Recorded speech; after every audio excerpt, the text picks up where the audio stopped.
Everest seemed to be the answer to me. That felt like my calling, my life purpose, to prove myself, to prove all the bullies wrong.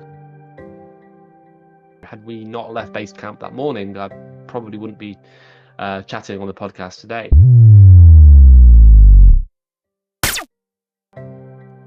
The mountain does not care, and it's going to throw us challenges. There's so much that's outside of our control, but we can always control our mindset, our effort level, and where we focus our attention.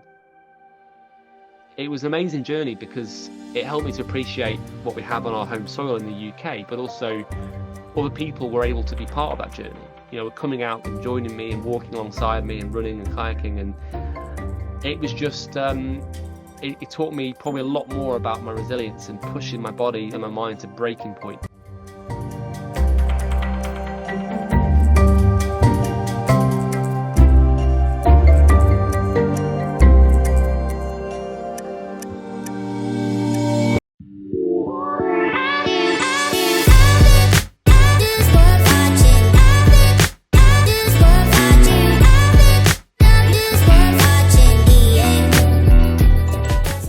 Welcome to Present Potential.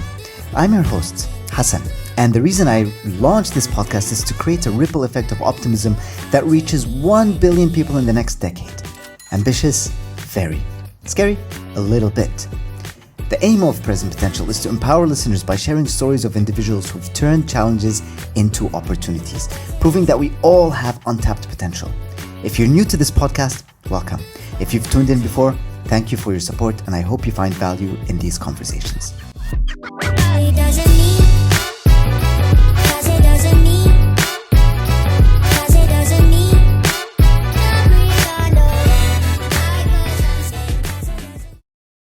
Good morning, good afternoon, or good evening. Welcome to another episode of Present Potential. I'm your host, Hassan, and I'm so grateful and thankful for everyone joining and commenting and contributing to this podcast as we continue to grow. Today, I'm going to be interviewing a really special guest. I won't go into any other details. I'll introduce the guest and then we'll have our discussion as always. I'm really honored to have Alex Staniforth on Present Potential. He's a record-breaking adventurer, inspirational speaker, award-winning fundraiser, and the founder of the national charity Mind Over Matters. At just 28, Alex has overcome more challenges than most of us face in a lifetime. He has survived 2 consecutive Mount Everest expeditions, battling epilepsy, bullying, mental health struggles, and a lifelong stammer. Through it all, Alex has redefined adversity as an opportunity for growth. His incredible achievements include becoming the fastest person to climb all 100 UK county tops, raising over £100,000 for charity and inspiring countless others to conquer their own Everests. I first met Alex when he came to Cyprus to deliver a keynote speech, which left myself and almost all the audience in awe and inspired and motivated. I'm so thrilled to welcome Alex to Present Potential. Alex, welcome. Great to be here and great to catch up since our event in Cyprus, Hassan, as well. It's time is flying by already this year. It has indeed. And usually when we go into discussions, I'd love to hear more about the person and the stories. So maybe we could begin by just telling us who Alex is. Thank you. Yes. So I guess I would describe myself as an adventurer. I'm an author, founder of a mental health charity, and for me, my whole journey really is around adversity and overcoming challenges for adventure. And I was brought up in Chester, in England. I now live in Kendal, in the Lake District. So I've been here for nearly 6 years. So I've been in England all my life, and I'll be 30 this year, so I'm still trying to cling on to that age as long as I possibly can. But essentially, my day job is in speaking nowadays. Speaking in corporates, in schools, and organisations around the world on resilience, adversity, and mental health, helping them to, overcome their challenges and achieve extraordinary things. But what's got me to that point really is a passion for adventure and the outdoors, which started when I was about 14. Now, prior to that, I wasn't your born adventurer at all. Quite the opposite. I had a fairly challenging start to my childhood. I had epilepsy when I was about 9. And although that was soon brought under control, it was the trigger for anxiety and panic attacks. I've had a stammer all my life, which is very unusual to now be a speaker, speaking in front of 500 people. Um, I've written 2 books about this as well, and ultimately this goes back to that kind of childhood story of a very unlikely adventurer, and I hated sports at school as well. And if you add these things together, I believe that I was a victim. I believed that I was born to fail. I believed I wasn't good enough, and I'm sure a lot of people have felt that way, both through school and through work and for any point in their lives. Um, and it was that first hill walk in the Lake District when I was about 14, that first kind of proper venture into the mountains that completely blew my mind. Changing my environment had changed my whole perspective on myself and what was possible and kind of where I belonged. And maybe realize that actually, we can't choose what challenges life throws at us, but we can always choose how we respond to those challenges. And um, at some point during that walk, I asked myself a question, where is Mount Everest? And ultimately, this curiosity of, oh, where is the highest mountain in the world? And when you're 14, you're naive, you think you can take on the world, and we all make bad decisions when we're teenagers. And Everest seemed to be the answer to me. That felt like my calling, my life purpose, to prove myself, to prove all the bullies wrong. And I never imagined then that 4 years later I'd be standing at the foot of the mountain about to try and climb it. So I guess that would describe who I am, or at least kind of how I've got to here. Wow, so much to unpack there. And it sounds like there's a lot of resilience and self-awareness and just standing out from the crowd and deciding to do things or overcome those challenges that people or like the society or stereotypical conversations and situations might impact us with that. And I'd love to hear about Everest, but before we go there, I'd love also to hear about like what it was like, because I'm sure a lot of us have different types of struggles, and especially when we were in school and growing up, what was it like when you were first diagnosed with epilepsy and then you've realized that this is what society is telling me, but I wanted to do something else. What was that feeling like when you decided to go against the norm to prove to yourself and also others that you are capable of doing more than what anyone else is even expecting us to do? I think initially the feeling was, yeah, it was anxiety. It was really frightening, and it's all relative because it's nothing compared to what I've faced since. But you only know what you know at the time. That's your reference point. And um, the epilepsy was, it was mild, but actually having seizures are pretty terrifying things to have, especially when you're 9 years old. And the Yeah. the first one that really happened, I remember waking up under a table in a biology class at school, and 1 minute I was a student, the next minute I was a lesson, and then next thing I was in an ambulance. And what it did was create a lot of these triggers around health and anxiety. And even now today, I'm very, very health anxious. And I'm still working on that now. And I have this phobia of hospitals and needles. And, put me on a mountain, totally fine. Put me in a hospital, I'd rather run a mile. Um, and it just made the world feel like a very threatening place to be, and I struggle to find an escape from that. Um, and so at that time, I think I just stayed very comfortable. That was my way of dealing with that, But these anxiety behaviors really latched onto that, to the point that when I was younger at first, I was afraid of being out the house in case this happened again if my parents weren't there. Um, so I guess that held me back for a long time. And society would tell me the same, you can't do this, you can't do that because this could happen. The feeling of finding that kind of liberation at 14. Um, it wasn't like a complete, polar black or white situation. I started to do a few things that had helped me to build my confidence because it really was about confidence. And I think overcoming fears is very much about building your exposure to that fear and working through it and reframing it. Um, but when I found the outdoors specifically on that hill walk, it was like a blow my mind moment, and the challenges were still there. They didn't just switch off, but I just found a way of dealing with them, and I found the confidence. And I remember that weekend I went on that walk. I still had a panic attack in a restaurant, so it wasn't like it was a miracle cure for all my problems and solved everything. Um, but I felt I had a tool. And how that felt was kind of rebellious. It was almost like I wasn't afraid of being different anymore. In fact, I wanted to be different. I wanted to, raise a middle finger to all the bullies that made me feel really useless and worthless.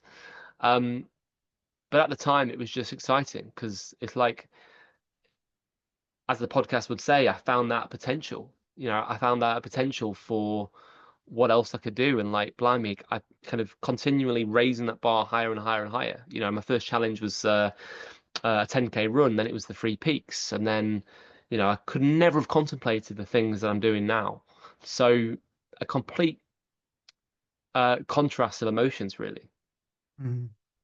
Wow, it sounds like there's so much that you've become aware of as well. And thanks for sharing with us that even going on that first hike, you still felt those panic attacks and you were still experiencing what it was that you were feeling, but you were approaching that fear of even going out of the house and embracing it and trying to learn and to do things that really inspire others by just being yourself and giving the middle finger to society as well. Like, why not?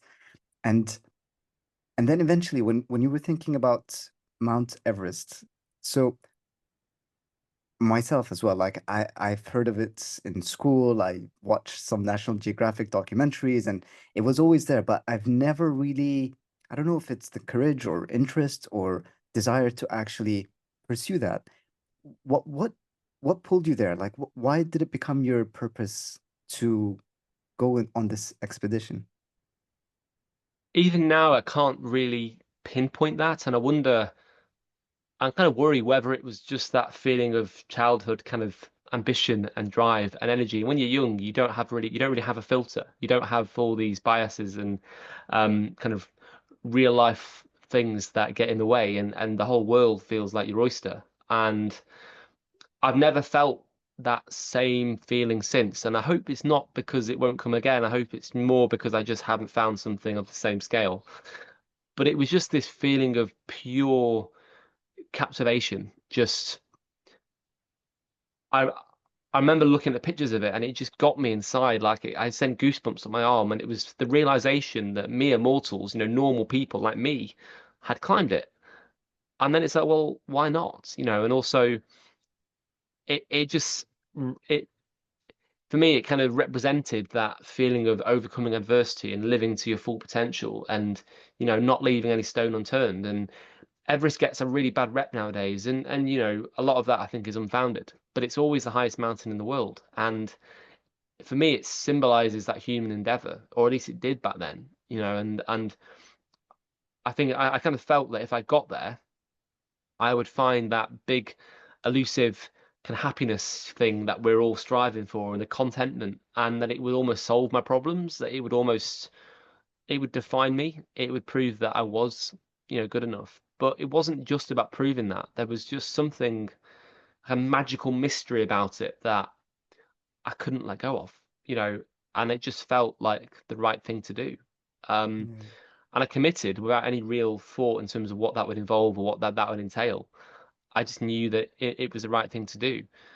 And I can only assume that that came from being so young. That kind of insight and maturity only came from the challenges I've been through. It kind of taught me a lot in quite a short time, but it's still hard to really describe it. Wow. I can't imagine that feeling or like that drive and also actually making it happen. I'm wondering like what your family would have said or like your friends or people around you when you told them this is what I'm going to be doing and you actually took steps and formulated a plan to make it work.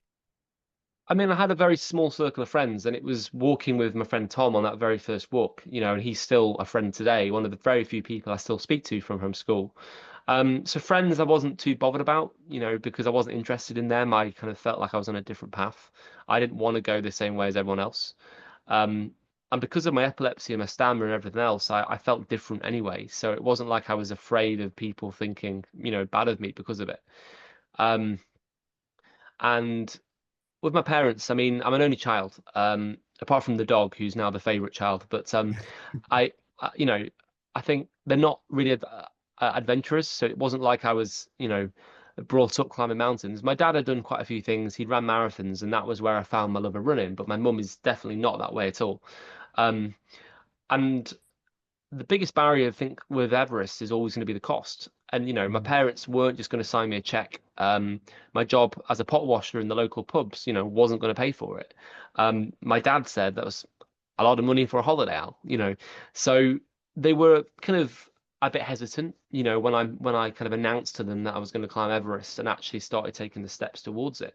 Um, I kind of didn't necessarily need that, I was so stubborn and single-minded that it was like I'm doing it anyway.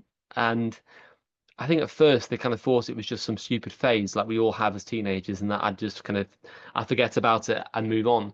And it wasn't until I started to get sponsors on board that they realized that I was serious, and this was going to happen. And they were fully supportive, not so much in terms of money, but in giving me that blessing and giving me the time and the space that I needed to be able to work on this. They were obviously worried about my education.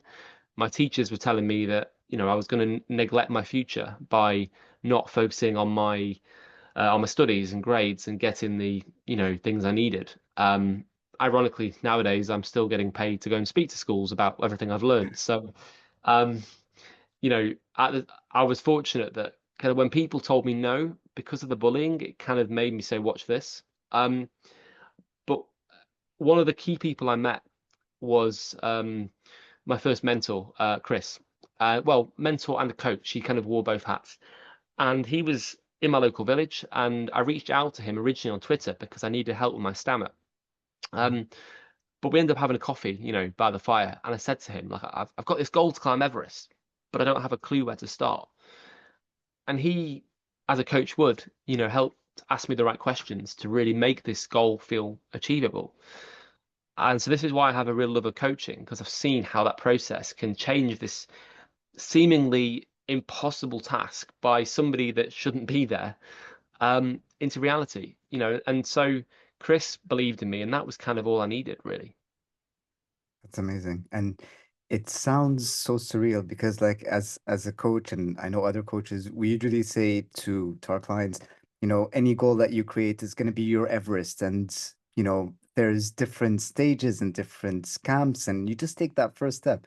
And you actually did that in real life. It's not just a goal of achieving something, and we use the metaphor as climbing Everest as that. And it sounds so incredible as well to have that support from your family once the sponsorships already started coming in because they realize that this is actually taking place. And I'm wondering as well, like, the, through all those challenges of raising the funding and sponsorships and the drive and eventually getting there, how was it the first night when you were there? What can you remember from that experience? Well, I went to Nepal the year before on a training expedition on Mirror Peak and Bruntsea, and that was surreal. I mean, I was 17 on that training peak, so a lot happened in a short time to get ready. And flying to Kathmandu, and Kathmandu is just chaos. It's an amazing place, but it's chaos. It just felt like a whole new world to me. And um, I remember, flying to Kathmandu and then, um, with all my kit and just being on the team and realizing what I was there to do, and just feeling again that kind of almost that honeymoon phase feeling was just I can't describe just the pure excitement of that adventure and also the trepidation. But then going back in 2014 for Everest, it was just like, blimey, I'm really here. This is cool. What, like, how did this happen? And it was that kind of, it hadn't really sunk in. I was just going through the motions.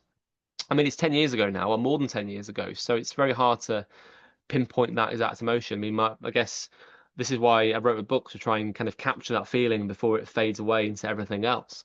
Um, but I remember Tim, our leader, he met me in the hotel and he shook my hand and said, young man, good to have you here. And it was like, this has happened. And actually, that's probably getting there is always the hardest part. That's always the hardest part with every goal is getting to the start line. The rest is just a process. Um, Getting there at that age and raising the money is probably one of the hardest things and one of the proudest things I've ever done. Mm, that's incredible. And going through that process of like raising the money and those challenges, what did you do? What was the first thing after you spoke to your coach and mentor and you told them this is my goal and this is what I wanted to do? What was it that you started doing and really materialized this dream of yours to actually go to Kathmandu and climb the mountain? I think it was just breaking it down into small, manageable, achievable steps. It sounds very simple, the process, but it was like Chris helped me to think about it in terms of, right, so I've got to raise this amount of money. Um, that means I've got to ask X number of people to give me X amount of money. Actually, it's like, I was giving me examples like, how many Facebook friends have you got? Okay, so what if all of them gave you £100, for example? Um, but he started speaking to his contacts. He taught me a lot as well, and this is where the mentoring came in because he taught me a lot about, business proposals, sales. And one of his mantras is always that, shy Bens get no sweets. In other words, if you don't ask for something, you're not going to get, which really goes against my style. Because of my stammer, I really struggle asking questions. I struggle approaching people, but I had no choice. I had to put myself out there if I wanted it enough. And with anything, it comes down to that question of how much do you really want it? Mm. Um, so with Chris, the first step was really just making a plan, and I started making like a proposal deck for sponsors. I spent months, fine tuning that.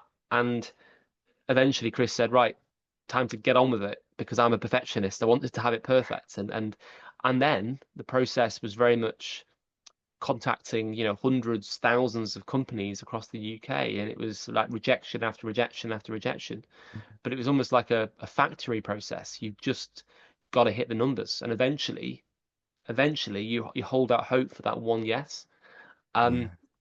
but that was the first step, and as always, asking questions to people. How can I learn from them? What do I need to do? Um, and I kind of got stuck in that process for a year whilst I was doing my A levels. So once I finished my A levels, it was like full speed ahead.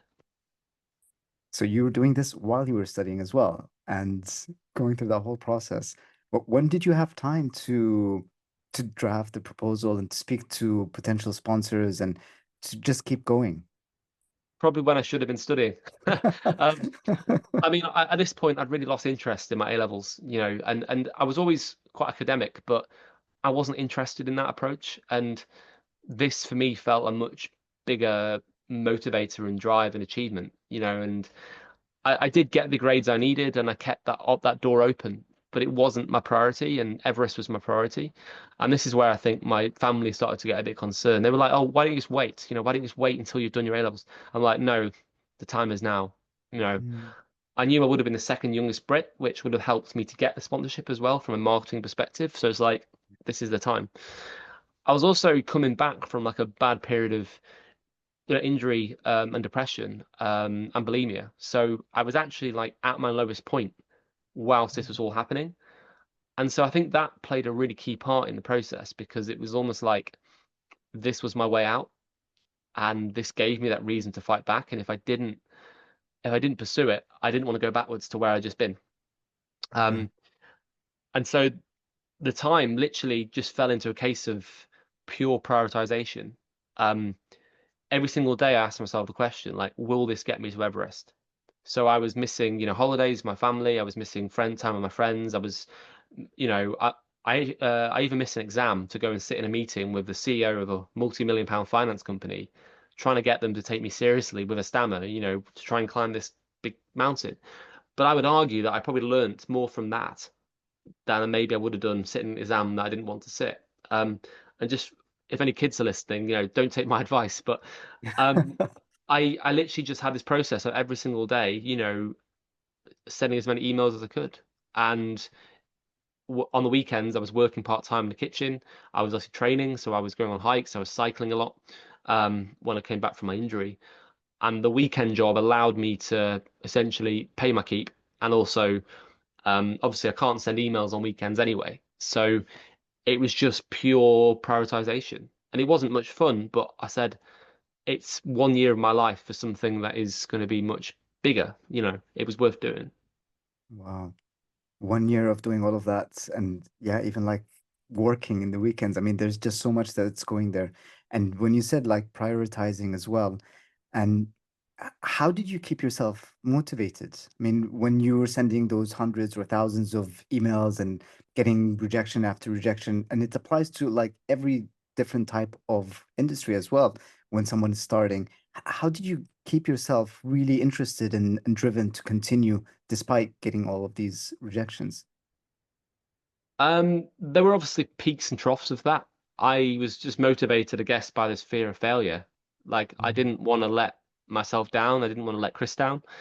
And I just trusted the process. I kind of knew that every no was bringing me closer to the one yes. And if I didn't get there, it wouldn't be because I hadn't worked hard enough. I just kind of trusted the process. But then as soon as you get success, like quite early on, I got one sponsor. When you get that one sponsor, that one win, you have Yeah. proof that it works.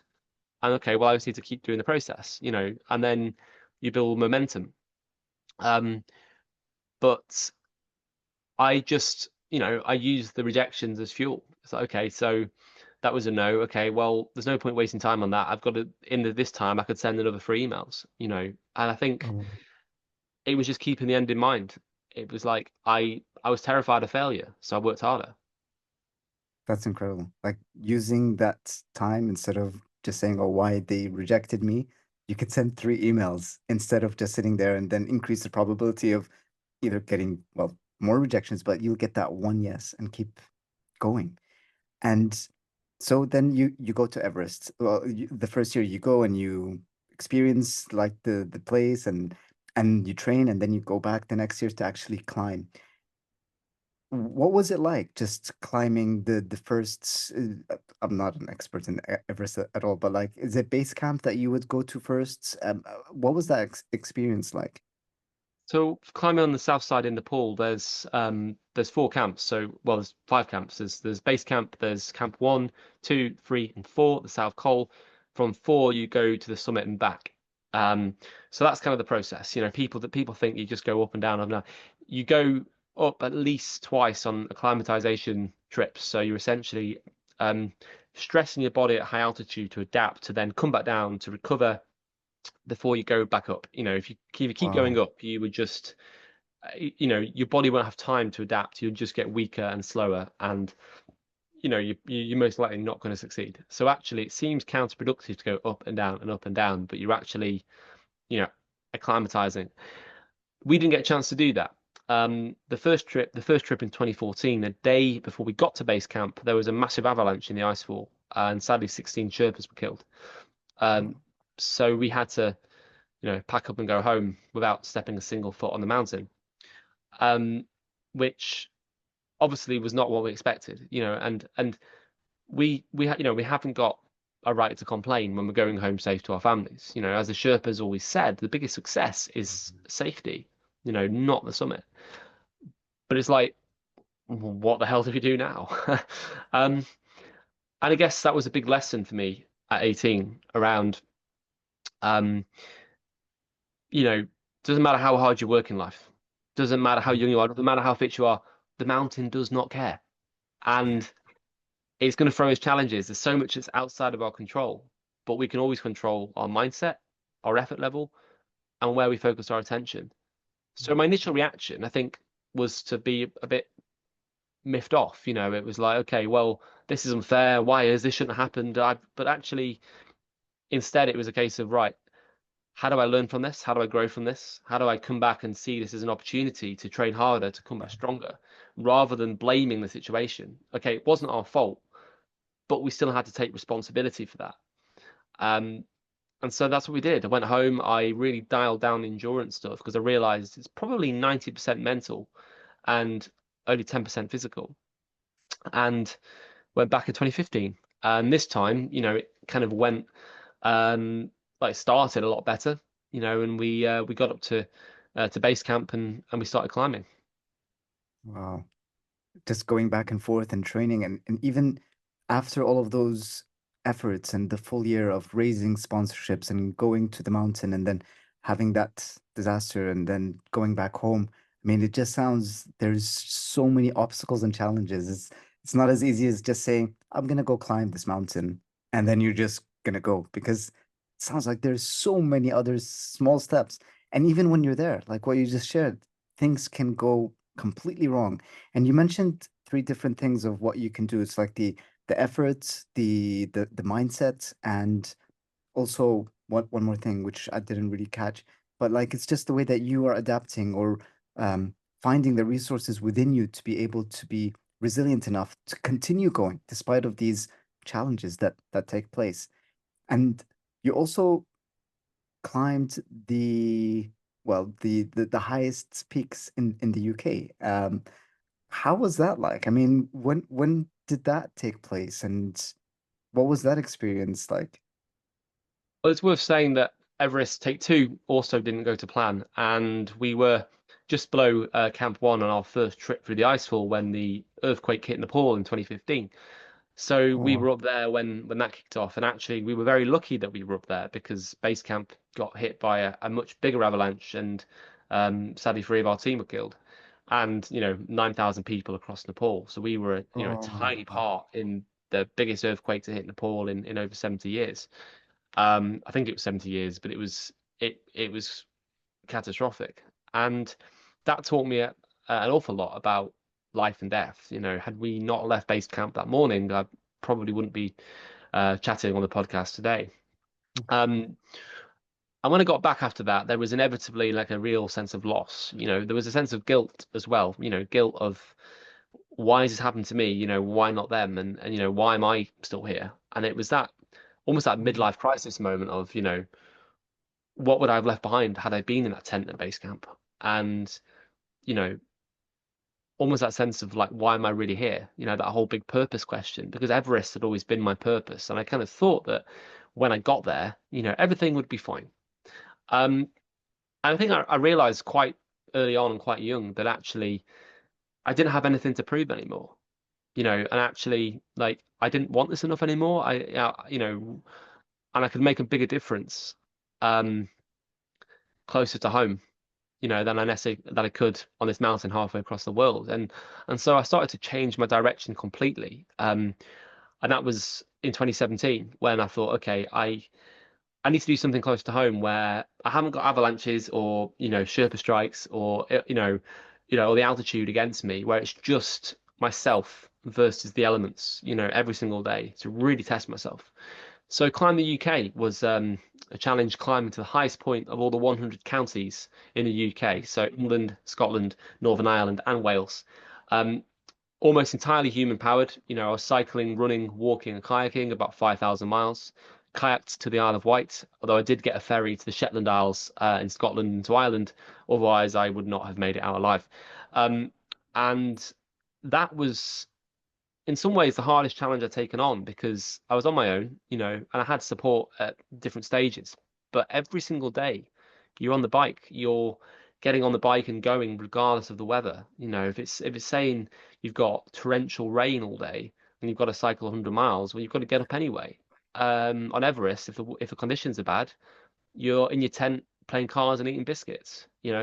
Um, and also because it had never really been done in that style before. So Mm, or at least not as quickly. I was trying to do it in the fastest known time. But this time it was like the first challenge that I actually achieved what I set out to do. So it was an amazing journey because it helped me to appreciate what we have on our home soil in the UK, but also other people were able to be part of that journey. Were coming out and joining me and walking alongside me and running and kayaking, and it was just it taught me probably a lot more about my resilience and pushing my body and my mind to breaking point. Um, to raise that bar even higher, really. So it was an amazing journey. Yeah, and that was kind of my new Everest, I guess. wow. I mean, first of all, like I'm so sorry for everyone who lost their lives during the second summit, and I'm so glad to hear that you were okay. And it's just it sounds like just sheer luck that you were at a different place when that earthquake hit and you survived. And then going back and facing that type of experience again and deciding what else to do, and then doing something completely amazing as well. And it sounds like it was all of those conditioning and experiences that you went through, especially with Everest being your purpose. You've just really brought that together for you to go and climb all of those summits in the UK.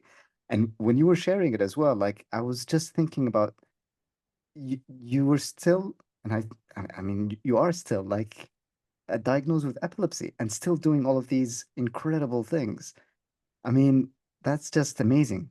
Hearing that story and how you continued going and especially cycling. Like I woke up today, I'm in Cyprus. It's mostly sunny and it was raining just a little bit. And I decided not to walk to the coffee shop because it was raining.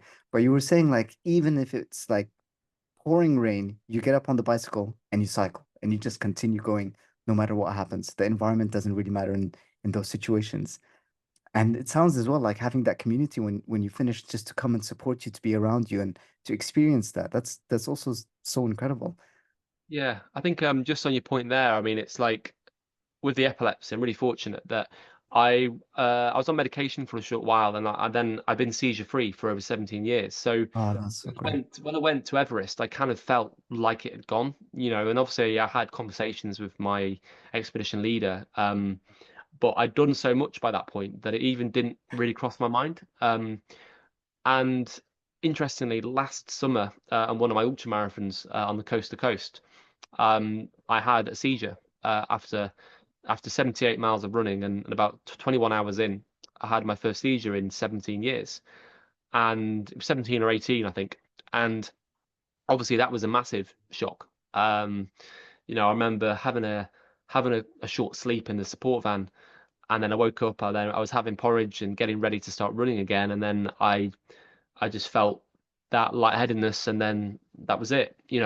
Now we don't think that was an epileptic seizure, which is reassuring. But as a result of that, I've lost my driving license, and um, it did cause a bit of anxiety at first when I was on my own, because I live on my own as well.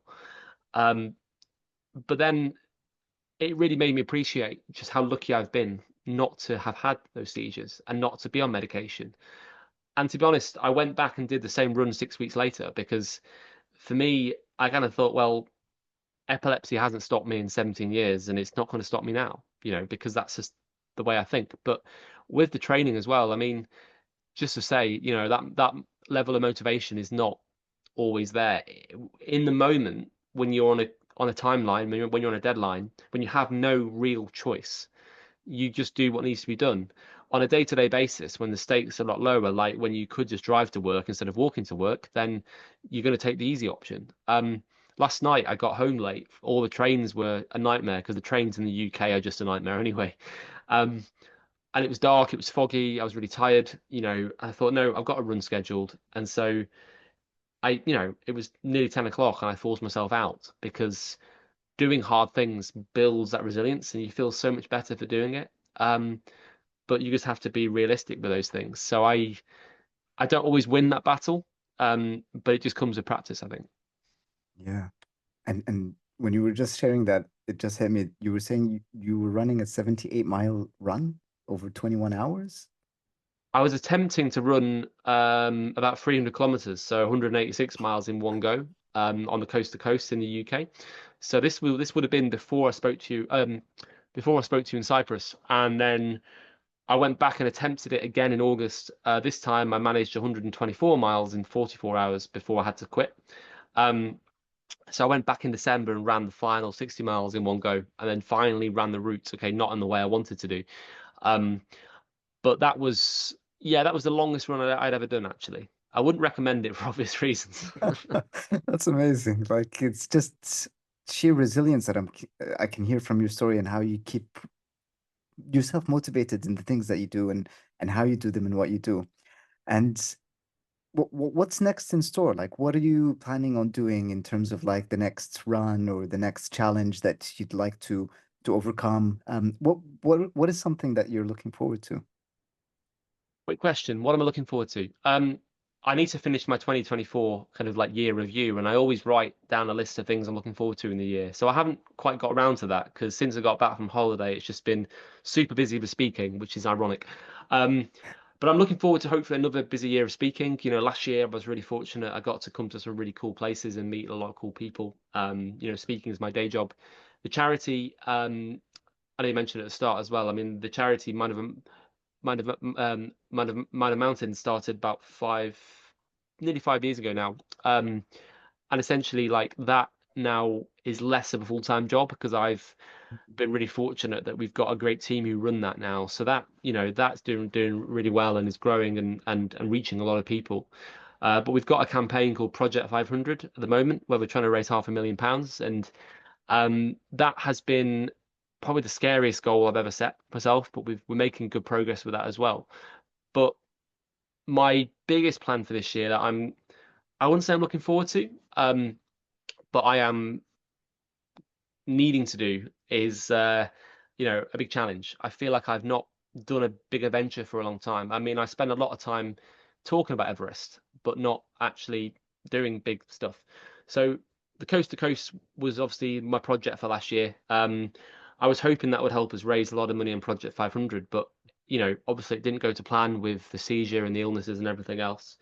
So with Project 500 now, we've been lucky that other people have been stepping in. Organizations and individuals have been signing up to do some amazing challenges, like running across India to, cycling the four peaks in a local town, of all ages and abilities. And that's what I've learned. And just to your point before around community, like we can only make a very small difference on our own.